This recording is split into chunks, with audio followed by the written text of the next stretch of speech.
Car பாக்குறோம் அண்ணா வாங்கண்ணா. இன்னைக்கு வந்து பாத்தீங்க அப்படின்னா ஒரு ஒரு கம்ஃபர்டான வண்டி, நல்ல ஒரு பாடி குவாலிட்டியில இருக்கக்கூடிய வண்டி தாங்கண்ணா. ஒரு யங்ஸ்டர்ஸ்க்கு ரொம்பவே பிடிக்கும். மைலேஜ் வைஸ் ஒரு 20-23 வரைக்கும் தாராளமா கிடைக்கக்கூடிய வண்டி தானே பார்க்க போறோம். Polo 14 model Polo single ownership கண்டிஷன்ல இருக்கு. லோக்கல் திருச்சி ரிஜிஸ்ட்ரேஷன்லேயே இருக்கு. ஹைலைன் டீசல் வேரியன்ட்டுங்கண்ணா. சிங்கிள் ஓனர்ஷிப்ல இருக்கு. திருச்சி ரிஜிஸ்ட்ரேஷன் தான். நல்லா இருக்கு. 32 35 40 ஃபேன்சி நம்பர் தானா. டயர் பாயிண்ட் தான் ஆவரேஜா இருக்கு. ஆமா, டயர் பாயிண்ட் ஆவரேஜா இருக்கு. ஒரு 50% இருக்குங்கண்ணா. வண்டி ஓவரால் ஓடிட்டு கிலோமீட்டர்ஸ் தானே மிகப்பெரிய பிளஸ். வெறும் 69,000 கிலோமீட்டர் தான் ஓடி இருக்கு. எப்படி இதெல்லாம் கண்டுபிடிச்சு எடுத்தாருங்க?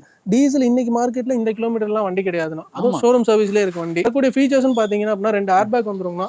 ஏபிஎஸ் பிரேக்கிங் வந்துரும். கம்பெனி அலாய் வீல்ஸ் வந்துரும். Steering mounted audio controls, seat covers extra install பண்ணிருக்காங்க. பாடியிலுமே ரொம்ப நீட்டா இருக்குண்ணா. ஃப்ரண்ட் பம்பர்ல மட்டும் ஒரு 2 இடத்துல சின்னதா ஸ்கிராச்சஸ் இருக்கும்.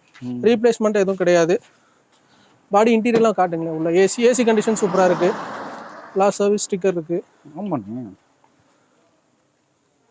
இந்த அளவுக்கு நீட். இந்த வண்டியில டீசல் மைலேஜ் நல்லா மைலேஜ் இருக்குங்கண்ணா. நான் இந்த வண்டிக்கு நம்ம கேட்கக்கூடிய பிரைஸ் வந்து பாத்தீங்க அப்படின்னா கஸ்டமர் பார்க் அண்ட் சேல் வண்டி தானே, ஒரு டாக்டர் யூஸ் பண்ண வண்டி. இந்த வண்டிக்கு நம்ம கேட்கக்கூடிய பிரைஸ் வந்து பாத்தீங்க அப்படின்னா 4,80,000 கோட் பண்றோங்கண்ணா. பிரைஸ் ஃபிக்ஸ் இல்லை, அதில் நெகோஷியபிள் பண்ணி தரலாம். வண்டி வந்து ஷோரூம் விசிட் பண்ணுங்க, வண்டி எடுக்கலாம். லோன் ஆப்ஷன் பொறுத்த மட்டும் இந்த வண்டிக்கு பாத்தீங்க அப்படின்னா ஒரு 3.5 லட்சம் வரைக்கும் லோன் ஆப்ஷன் பண்ணி தர முடியுங்கண்ணா. ஒரு 70 to 80 டவுன் பேமெண்ட் இருந்தா போதும். ஆல் ஓவர் நம்ம லோன் ஆப்ஷன் பண்ணி தர முடியும். ஓகே, நெக்ஸ்ட் என்ன கார்னே பாக்குறோம். அடுத்து ஒரு